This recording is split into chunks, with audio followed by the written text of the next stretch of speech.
when I was a believer, a preacher, and I was a true believer. A lot of Christians try to say, well, Dan, if you really knew Jesus, you would never have left the ministry. But I think I make the point in my book, Godless, that if I was not a true Christian, nobody is. I felt it. I believed it. I prayed. I read the Bible. I dedicated my life. I lived by faith. I preached for 19 years. And I also, when I prayed, I got all these feelings and all this amazing goosebumps. And I knew God was real. Have any of you ever had that experience? Some of you went to church, right? Yeah, so it's a real thing that's happening in the brain. In fact, I can still do it now.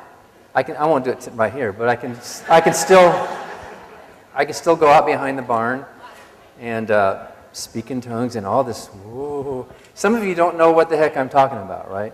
Some of you wonder, huh? You sat in church and you were kind of like, people are, what are they feeling? Some of you were like my father-in-law, who, by the way, was born and raised right here in Springfield, Missouri. Annie Laurie Gaylor is my wife, and that's her dad.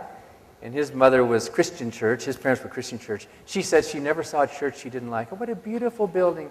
Annie Laurie now says she's never seen a ruined church that she doesn't like. But her dad used to sit in church, and he would kind of like, he was like 7 or 8, and he was going to church, and he was looking around, and then it dawned on him, my parents are nuts. They actually believe this stuff, you know. He said, I thought it was just like we were going to, but they actually think it's real. Well, I did. I was one of those nuts. I was one of those people that really thought it was true, and I knew it was true, and I thought, how sad for you skeptics to miss out on something so precious, so real. In the introduction to my book, Godless, Richard Dawkins writes, and I think this is a compliment. He says, Dan Barker is the most eloquent witness of internal delusion that I know. And he's right about that. It is a delusion, and it's a very powerful, very real thing. And when you have it, and you're experiencing it, and you're feeling it, and you're getting goosebumps, and you're feeling the joy of Jesus and the peace that passes understanding, and you think, boy, you know, it's your lucky day. You don't know it, you skeptics, but it's your lucky day when God directs you to sit next to me on that bus, you know.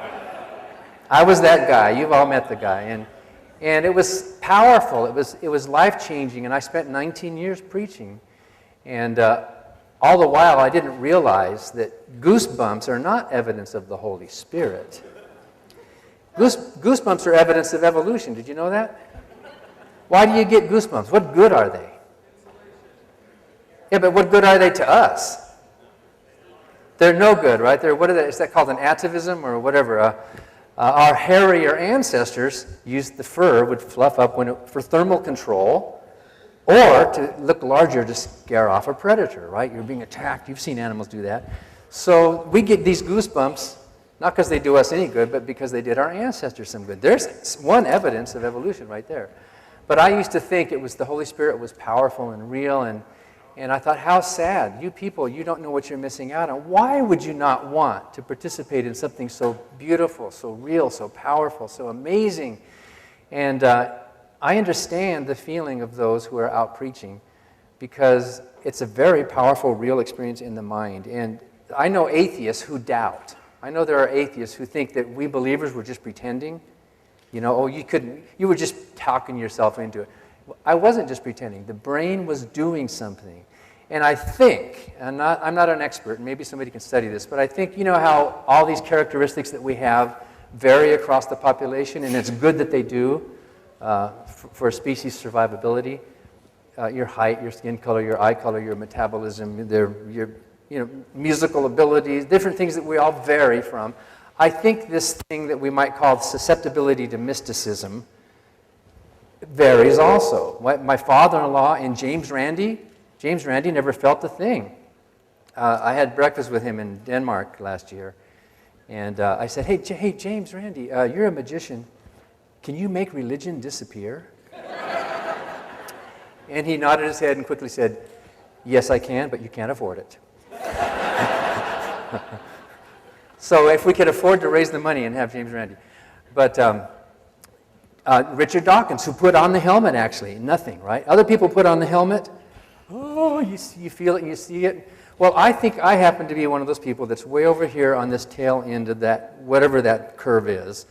And some of you are way over here. And I think that just shows that some of us tend to be naturally more religious. We fall for it. We believe it. We feel it. The fact that I can repeat it right now, I can actually talk with God right now in my brain, and I can feel it. There's this like a parental feeling up here, calming me, relaxing me, telling me things are fine, and I just get all integrated. It feels wonderful. And I think there's probably some chemical thing, too, that happens. When you eat chocolate, when you're making love, when you're doing a good deed, there's things that happen to the cerebellum in the brain. And I think with a religious experience, it must be because it felt great. I mean, it feels great to do it. But I realize now, of course, after thinking and studying, that none of that points to anything outside of the brain. It points to a very powerful, creative, imaginative, delusional brain. And when you're in that moment, it's just something to live for. It's like I play jazz piano on the weekends in jazz combos. And sometimes when it's the right band, is there a piano on the stage by any chance? There's not, is there? That would have been cool. When it's the right band, it's the right musicians in the right place, there are these moments that happen where suddenly we're just looking at each other and we're going, whoa. And it's like this illusion that happens that the song is something bigger than the sum of its parts. We're playing less, but we're making more. There's this magical thing that happens. It's not real magic, but there's this moment to live for. And that's one of the reasons we like to go out and gig and do that. Sometimes the audience doesn't even know, but we just know. But we know it's an illusion. We know that it's the brain doing this thing, but it's something amazing. Those of you who are in the arts or who experience, maybe a parallel would be if you're at a rock concert or a musical concert or something, you feel like, wow, I'm a part of this thing. Well, the brain does that, and it did it with me. All the way up until 1983, when I changed my mind, I realized, I even had to tell God, because I was talking to him, hey, by the way, you don't exist. It sure feels like it, It's like weird. My brain, my eyeball is looking around the world at, philosophy and religion and psychology, and look at those Hindus, and look at those Muslims, and look at those, and then suddenly the eyeball went like this. Oh. To get that context is a hard thing to do. To get outside of yourself, to become your own science experiment. That's a tough thing to do. Some of you did that, right? Some of you were raised religious and you went through that process. It took me 4 or 5 years until I finally, in the summer of '83, I knew I no longer believed, but I kept it to myself for 4 or 5 hypocritical months when I was still preaching and hated it, and I should have stopped. But how do you stop a lifetime of ministry? So, in fact, it was kind of amazing because I would be up before a church preaching, and people were saying amen, and God bless, and hallelujah, and people were coming forward to get saved. There's that old saying that God is so ultimately powerful that even though he doesn't exist, he can still save people. I mean, think how powerful that is. After one of my sermons, a woman came up to me and she said, Reverend Barker, she had like tears in her eyes. I want you to know, I really felt the Spirit of God on your ministry tonight. And I'm thinking, you did? No. And I knew that I was a phony. I knew that I didn't believe it. I knew I had to stop. And yet that tells you something. I'm kind of glad I went through those months of lacking integrity when I should have stopped and I didn't. That tells you something about this big drama that's being played. The ministers up here, the people in the audience, they're coming to get what they want to get, and it doesn't matter, they're going to feel it anyway. So, and it was in the December of '83, I tell the story in my book when I preached my last sermon. And then 9 months later, I had never knowingly met any other atheists. I thought I was the only one in the world. I had never spoken publicly about it. 9 months later, after I'd written a letter to Ann Gaylor of the Freedom from Religion Foundation telling my story, I got a phone call from Chicago.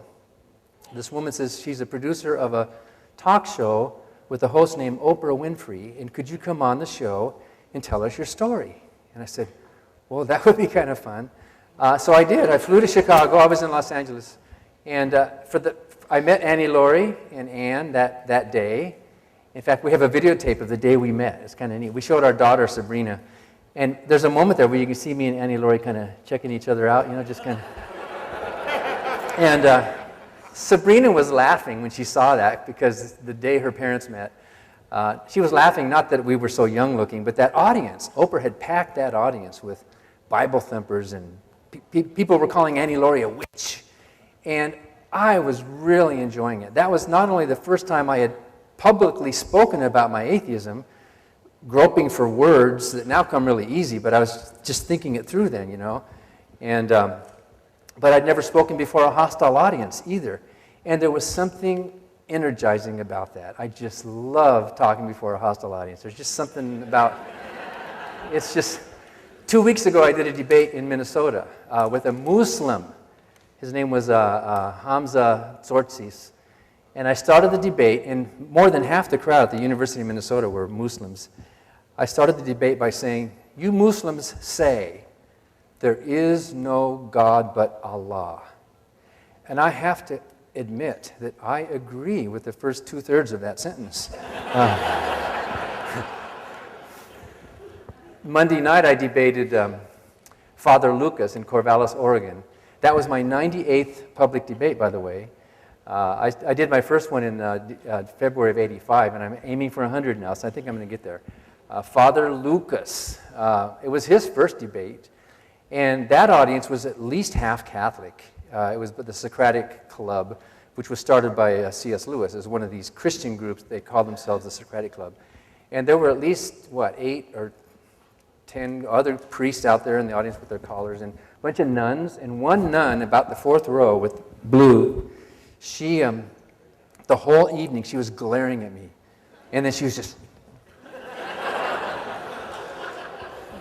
She was like right out of Central Casting. I mean, she was exactly what you would put in a movie for a fun debate, and I love doing debates. But the first time I'd ever publicly spoken was on that Oprah Winfrey show. And Oprah was great, and it was great TV because that audience was really, mixed up. In fact, I need to put that online, because that first time of actually talking before anybody was, it was like a magic moment. I said, I like this. This is, after 19 years of preaching, I want to keep preaching. I still want to keep, spreading the gospel. Those 4 or 5 months that I was in the ministry before that, and still being a hypocrite, were horrible. And do you know there are people like that right now? There are preachers, priests, monks, nuns that have lost their faith. They are now atheists, who want to get out of the ministry.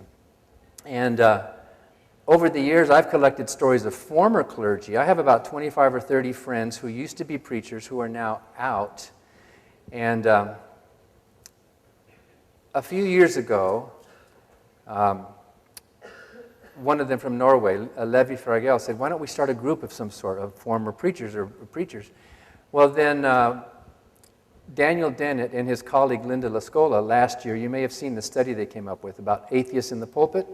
Well, some of the men that they found for their study were people that I had found because they've read Godless, and they write an email or a letter saying, by the way, I'm still in the pulpit, but I don't believe anymore, and I need to get out. What do I do? So I was able to give Dan and Linda 6 or 8 names, and they took about 3 of them and actually went and interviewed these ministers who are still preaching right now, who have to get up on Sunday morning. They don't believe it anymore, but they hate what they're saying. And they came out in that first part of the study, and then in this year, they're now working on part 2 of ministers, atheists in the pulpit. And Richard Dawkins, for a number of years, has talked about, after we had our conference in Iceland, he said, we need to do something to help these clergy, atheists that are in the pulpit, but they don't know how to get out or what to do. So Dawkins and Robin or Elizabeth Cornwell and Linda Lascola and Daniel Dennett and I and a number of others, we started a brand new group that none of you can join. Isn't that nice? There's so many groups to join, but you can join the Freedom from Religion Foundation, by the way. And we started a group. It started in March of this year called the Clergy Project. And we started with about 52 names. Most of them were former like me, but a few of them are still in the ministry. Today, just this morning, we signed up a practicing Buddhist monk who's an atheist. We now have 113 people in the group, with 31 of them are active clergy. There's a guy in Tennessee, his nickname, they all use pseudonyms in the group, and no more than 2 of us actually know the real identity of these people because their privacy is important. I was telling this story at a debate about a month ago in Indiana, that they're having trouble trying to find an exit strategy, and the rabbi during the debate got up and said, it's an easy exit strategy. Get up on Sunday morning and say, I'm an atheist now, and you're all deluded. There's an exit strategy.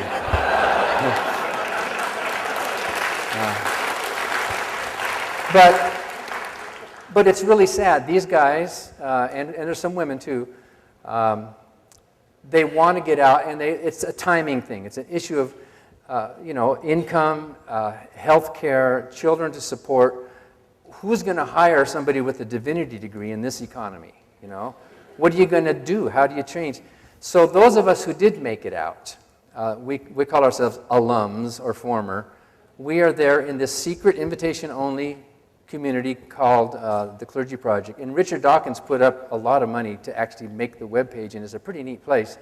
But it's very carefully screened and vetted, so who we allow to get in. In fact, some people we can't allow in because they're just, for some reason or other, don't qualify. But then some of them are agonizing, and some of them I haven't told my wife yet, and what are my kids? And yesterday my daughter was asking me these questions about God and religion, and I couldn't be honest with my own daughter. I wanted to tell her, what I know about the Bible, but I couldn't. Since March, 3 of them have graduated. 3 of them are now out of the ministry, including Jerry DeWitt, who is helping with rational recovery. He's a fireball. He left the ministry this summer, Pentecostal in Louisiana, and his income has cut in half, but he couldn't be happier. He says, what's the price of integrity, Others can't do that. Some of them, and we are not judgmental. Some of you might think, well, isn't hypocrisy wrong? Isn't it wrong to be lying, Yes, but sometimes it's like, well, suppose you're going through a breakup. When's the moment, Suppose you realize you're going to break up or divorce or whatever. Where's that point, So sometimes that point is a tough thing. Another one, Chris was his nickname in North Carolina. He just left about a month ago, and he's working for a nonprofit now. So he found some work. That's the big problem with them, is what to do, what work to do. So I went into computer programming for a few years, which I thought was a blast. I got paid to have so much fun. And then went to work for the Freedom from Religion Foundation in 1980, part-time in 1985, but full-time in 1987. The foundation is growing. This group is growing. Isn't this amazing?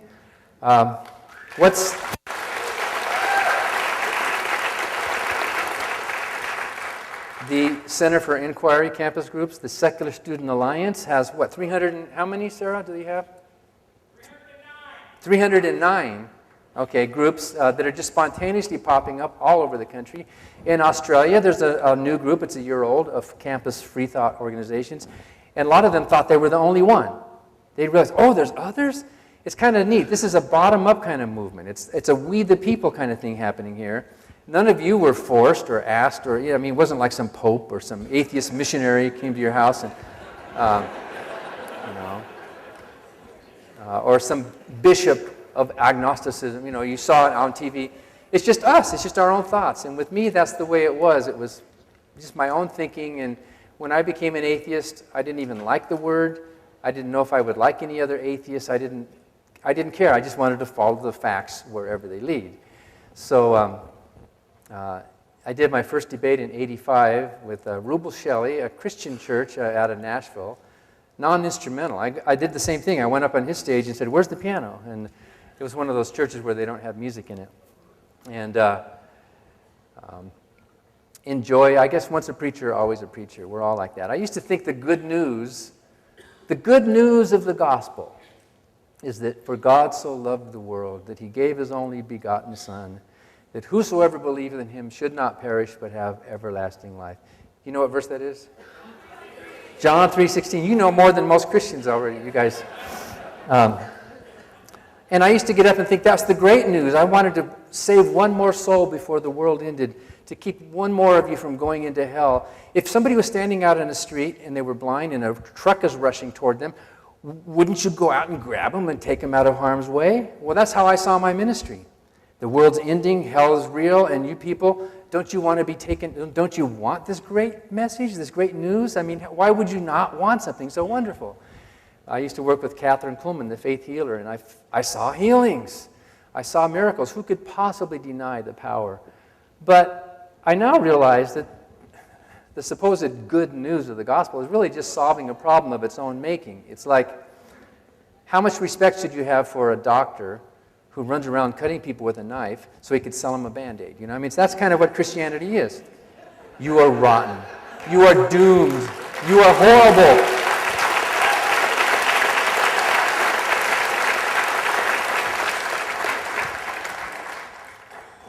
Suppose you were walking by my house one day. You've been walking by for a long time. And I were to go up on the porch and say, hey, stop, I've got some good news. Good news for you people. Stop, stop, stop. You don't have to go down in my basement. This is great news. You've been walking by all this time. You've been ignoring me. And I deserve to be recognized and honored. And you've been ignoring me, and it's made me so angry and so mad that I just get so horribly mad. So I built this torture chamber down in the basement. And there's some hooks down there, and there's some sharp things, and there's some vats of sneaky stuff, and there's a furnace, and there's some chains, and it's horrible, and there's flames. But you don't have to go down there. I sent my son down there.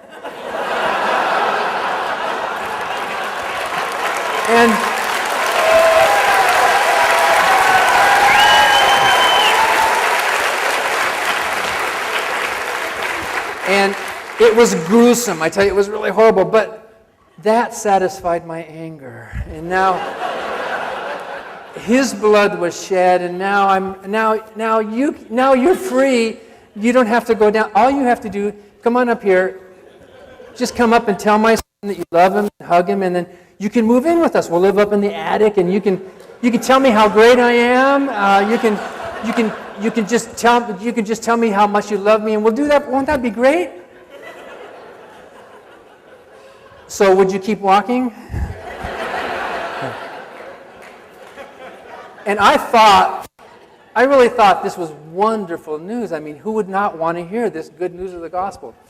But it's a morally bankrupt system. Any system of thought that has to use a threat of violence to make its point to any degree. And what is hell?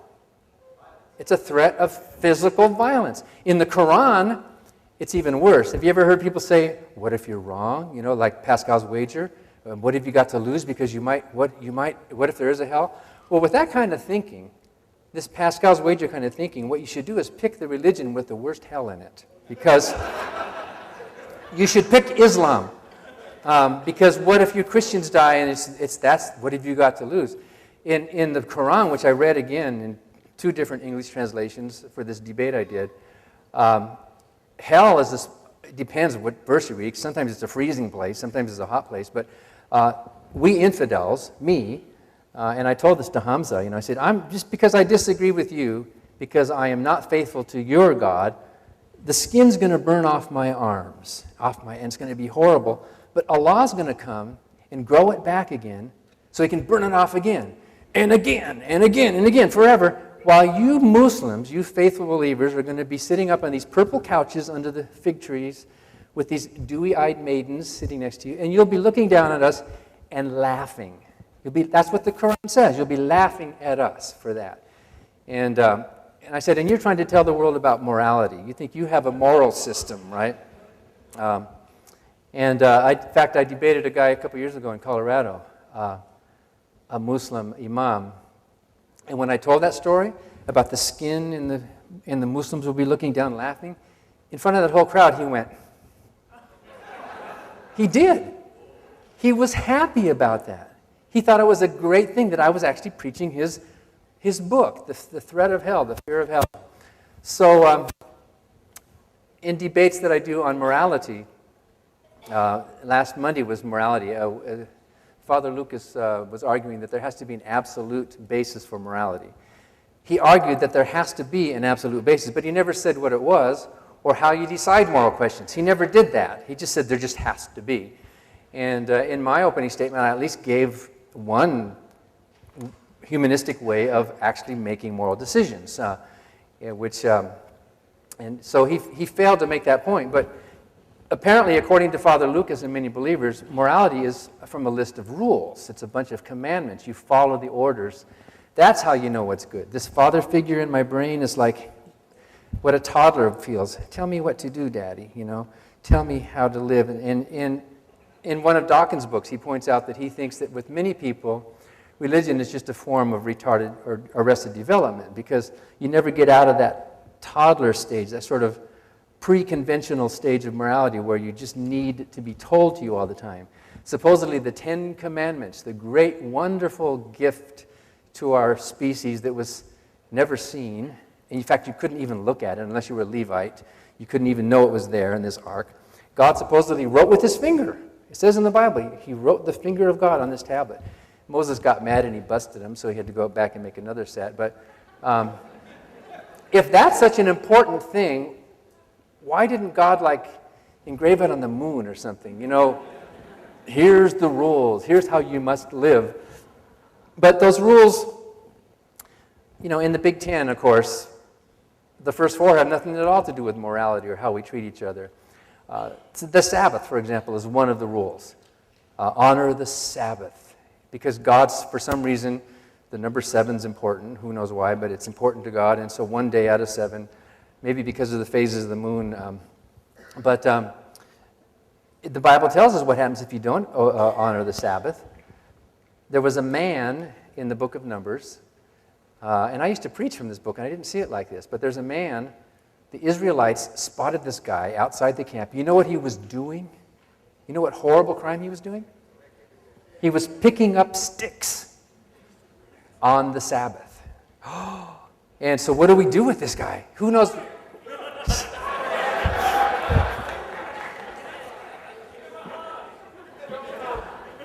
You were paying attention in Sunday school, right? Well, why would anybody be picking up sticks in the first place? Maybe to make a fire or who knows what. But does anyone in this room think there's something morally wrong about picking up sticks? But it was on the Sabbath. So they got the guy and they said, what do we do with him? So they went to Moses. Moses, what do we do with this guy? And Moses talked with God, and God said, yep, he's got to die. This is from the good book, the moral teaching of the good book. And it's straight out of the 10 Commandments. It's one of the biggies.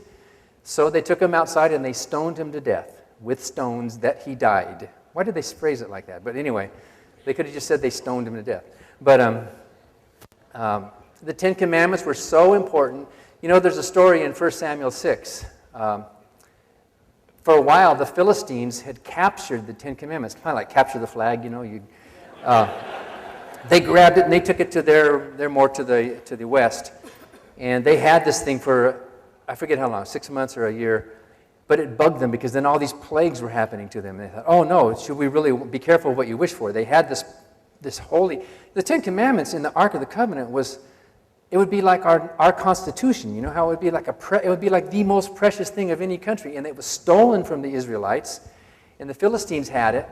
But they had second thoughts because they were having all these things happen to them, and they thought, maybe this God of this 10 Commandments is punishing us. We should maybe give it back, but how do we do that? So they came up with a scheme. They made this cart, and they had these 2 cows on the cart who had just given birth, and they put the Ark of the Covenant on the back of this cart. You can read this story. And then they made these a golden tumor and a golden rat, I think. Anyway, they were supposed to be like an offering to give back, to apologize that we took your most holy national document, And they said, if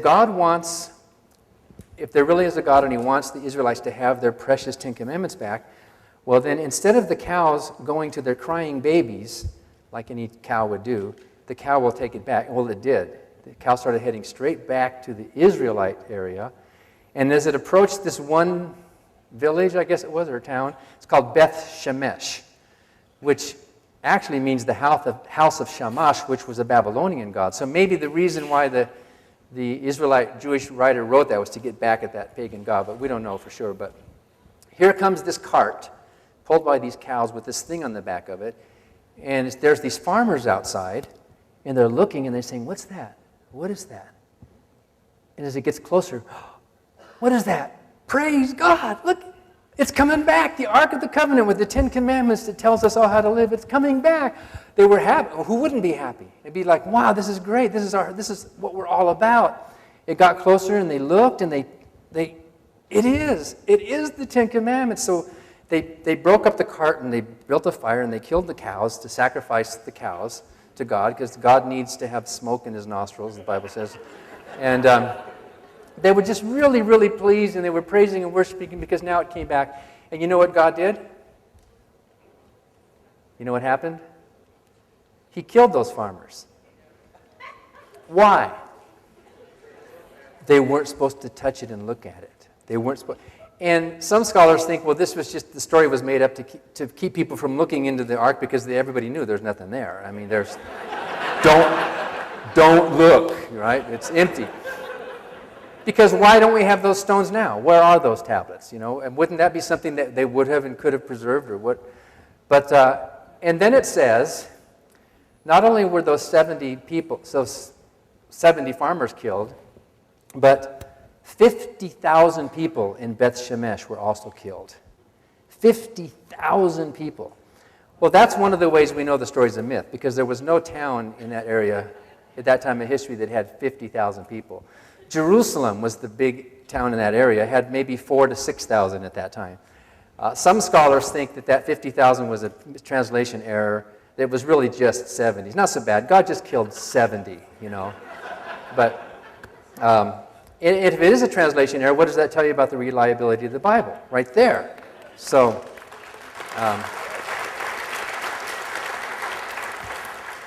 suppose one of my kids, suppose Sabrina, when she was a little girl, had written me a birthday card, and it said, "Daddy, I love you."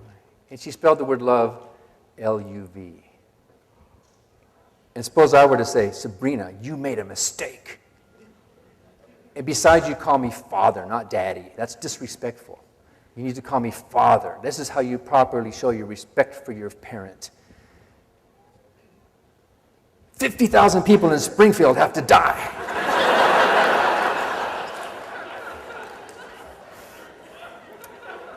That's the good book. That's the moral teachings from the book. That his ego, the whole system of the Bible's not a moral manual. There's some teachings in the Bible, of course, the golden rule and love your neighbor, and even those have their qualifications. But the Bible is a salvation book. It's not about how to be good to others. It's about how to get out of hell, how to get out of the basement, basically, and how to get to live up in the attic with God forever. That's basically what the whole thing is. And the measure of morality in that book is not human needs and human wants, which we call humanism. Whatever our needs and wants and human nature are is what we skeptics think the measure of morality should be. That which is harmful is that which we try to avoid. The measure of morality in the Bible, if there is such a thing, is the glory and the honor of the father, the dictator.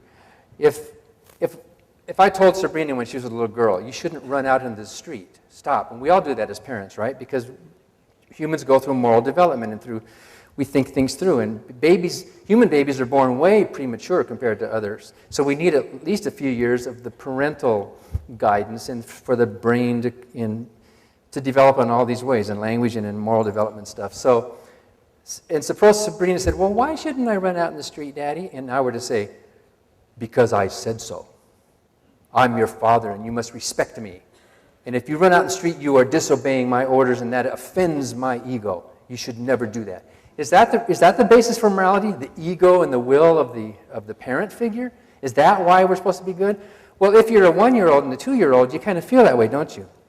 Maybe you can't put 2 and 2 together. You can't develop any kind of moral philosophy. And do we ever? I mean, at any age of life, do we ever fully understand all of our moral instincts and that? But in any event, the measure for morality for that kind of a dictatorial system is the will and the ego of the parent. And that's what the Bible is. The whole Bible is basically measuring up to his holiness, his goodness, the day of the week that he wants to be worshipped, what kind of language you can speak, and in some religions, how women should dress, or whether, Paul even says women should not wear gold in church. Did you know that in the Bible? And yet how many women ignore that? I mean, wedding rings, gold in church. You're not supposed to do that according to the Bible. So the morality of the Bible is really a non-morality. It's just an obedience manual. You follow the rules, you follow the orders. I think that all religions have good teachings in them. I think we all agree. I was invited to, in Canada, it was called the World Religions Conference. They had a Muslim and a Buddhist and a Native American spiritualist and a Catholic and a number of a Hindu, and they wanted an atheist, which I thought was pretty neat. They wanted an atheist there also. And I said, I can't come because atheism is not a religion. I can't go to a World Religions Conference. And they said, well, what if we call it World Religions and Philosophy? I said, all right. So I went. And the topic was salvation. So each of these respective religious traditions was explaining their perspective on salvation. And so what's an atheist going to say about salvation? And I basically said that thing about the doctor with a knife, that really salvation is solving a problem of its own making because sin is just a phony concept. Sin just means missing God's mark of holiness. Hamartia means to miss the mark. And so what I said was, I think there's a teaching of Jesus that I actually agree with. Jesus said, people who are well don't go to the doctor. It's only people who are sick who go to the doctor. And I said, there you go. We atheists and agnostics don't view ourselves as sick. We don't view ourselves as damned. We don't view ourselves as corrupt and degraded. We view ourselves as well, thank you. So my take on salvation, and a reporter put it in the paper the next day, my take was this. If salvation is the cure, then atheism is the prevention.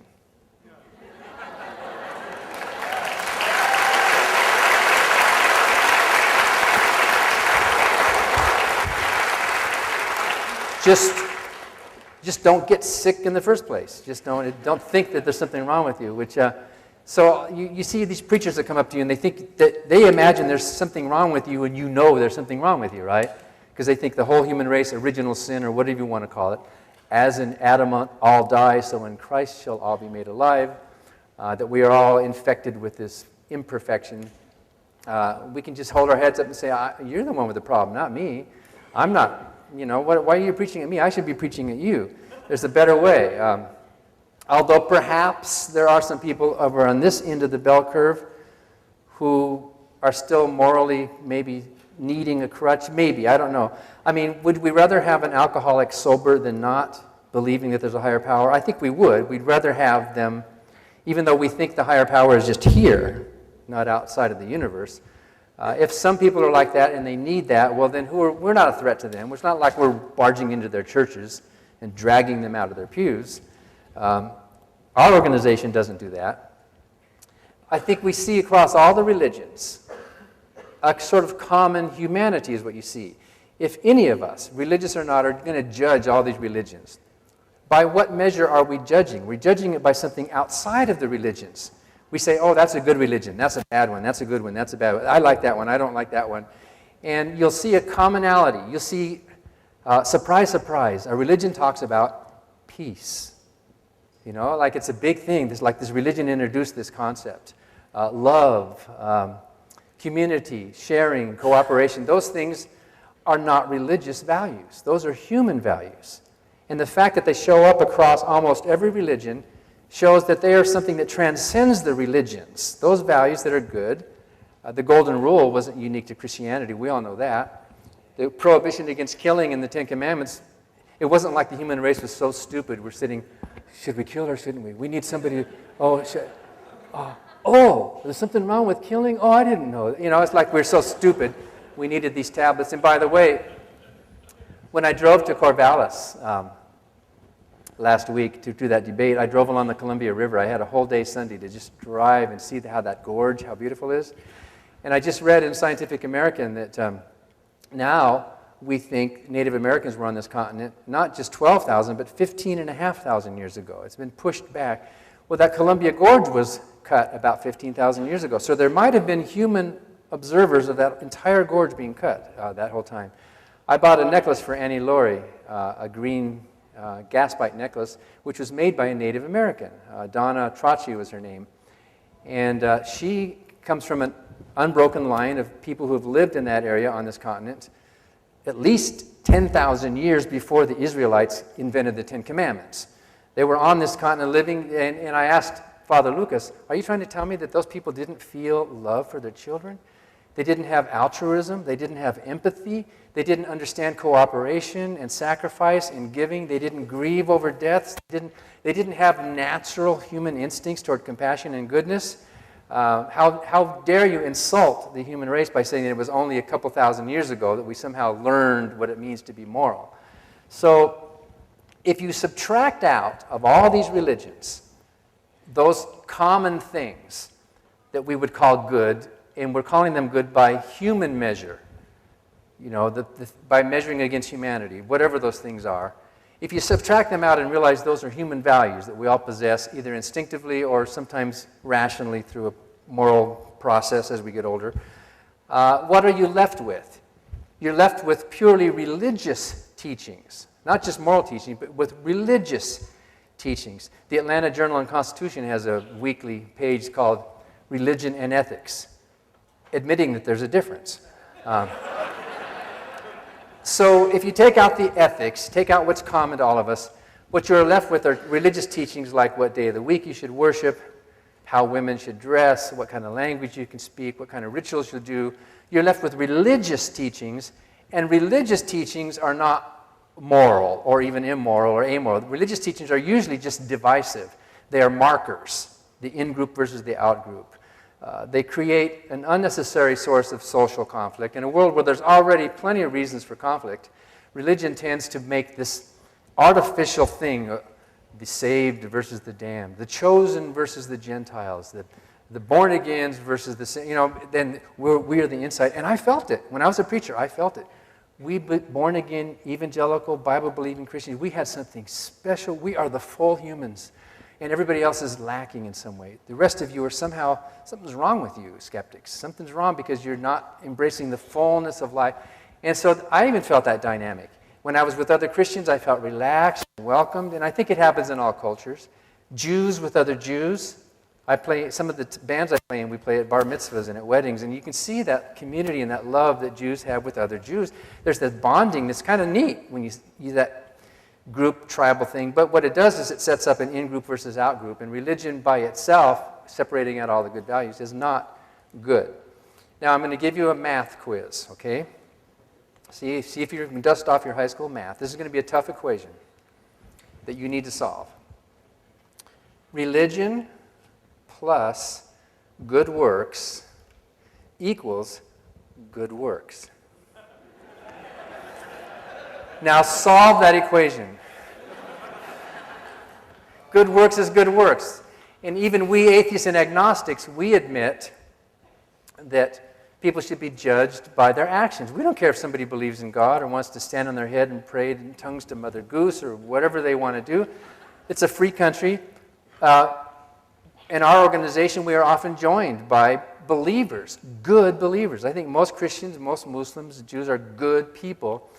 And it shouldn't really bother us if they have irrational beliefs if it's not affecting their daily lives. And there are some people like that. Not the fundamentalists. The fundamentalists are a problem. The right-wingers really are a problem because they try to force that then, their absolutistic thinking on a gray area world, and it doesn't fit. You can't fit a binary brain on a, what do you call, what's the quantum bit called? A qubit? You can't fit it on that. It just doesn't match. And so that's why when you're talking with the fundamentalists, you sometimes feel like it's a different language. You don't, why aren't we talking the same language? Well, because they don't allow for this gray, middle, relativistic, situational, contrafactual kind of stuff. It all has to be hot or cold. The Bible says that. You should be hot or cold or I'll spit you out of my mouth. Right or wrong, good or bad, black or white. It's all a binary brain kind of thing.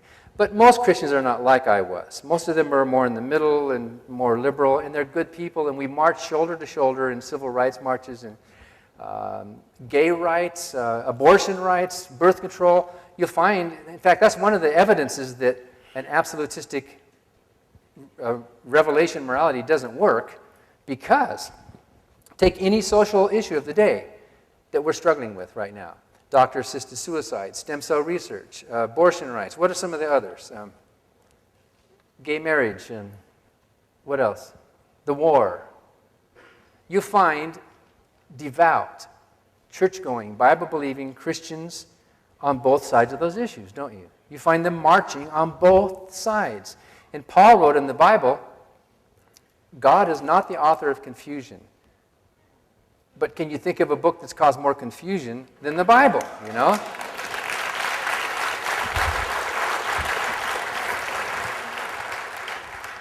Well, I just want to end with a plea to help us keep state and church separate. The foundation is growing, just like this group is growing. The SSA, CFI groups are growing. Something's happening in this country which is pretty amazing, and you get to be a part of it. How many of you are going to be here for the 44th Skepticon and see what a crowd we're going to have then? We started with 3 people on a dining room table in the 1970s, and now we're over 17,000 members.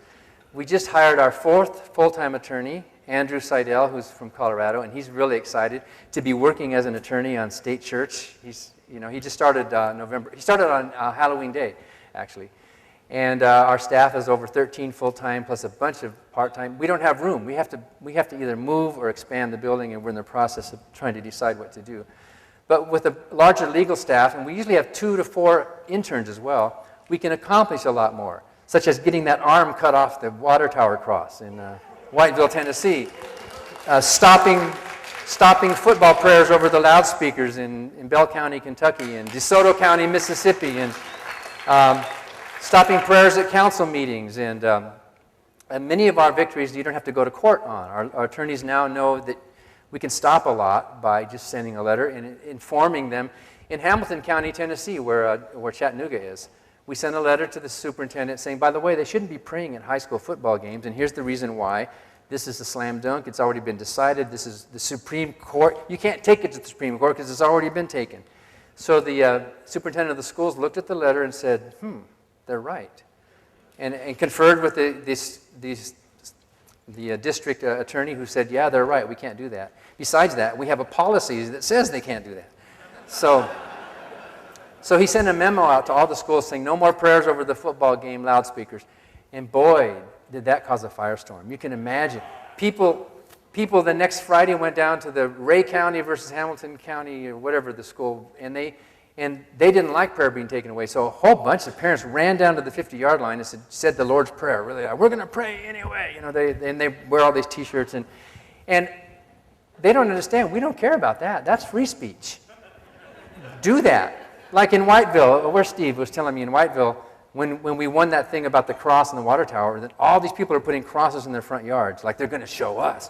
Well, fine, that's your speech. There's a difference between free speech and government speech, and a lot of people don't understand that.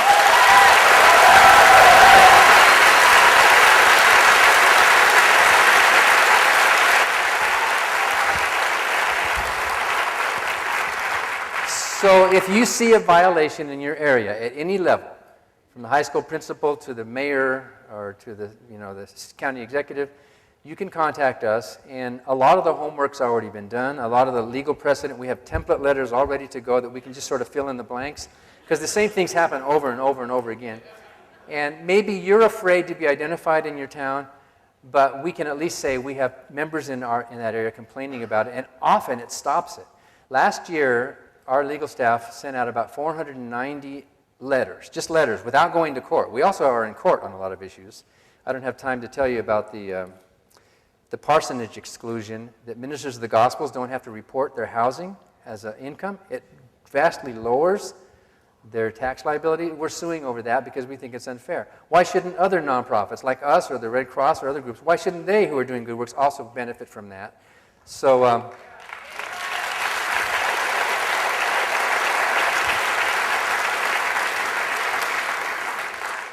and it's too long of a story, but basically what we did was to guarantee that we have standing. The Executive Council of the Freedom from Religion Foundation has granted a housing allowance to me and Annie Laurie. So we now have an official house. It doesn't change anything, it's just on paper, but now we can say, hey, I used to get it when I was a minister, and now I don't. I used to preach for God, and I got this tax break. Now I'm preaching against God, and I don't. Why, is that fair? Is it fair for the government to take sides in that issue? But out of those 490-some letters we sent, 88 of them were victories. 88 victories just with a letter. advising them that they're breaking the law. And once in a while, this is nice, the attorney or somebody will call us and thank us. Maybe not in your county, but, but they will send, thanks for bringing this to our attention, we want to obey the law. So contact us online or write us a letter or give us a phone call if you have something that you need help with in your area. Helping to, I think the best hope for America obviously would be a secular populace, but short of that, a secular government. If the government remains secular, then we are all truly free. Thanks.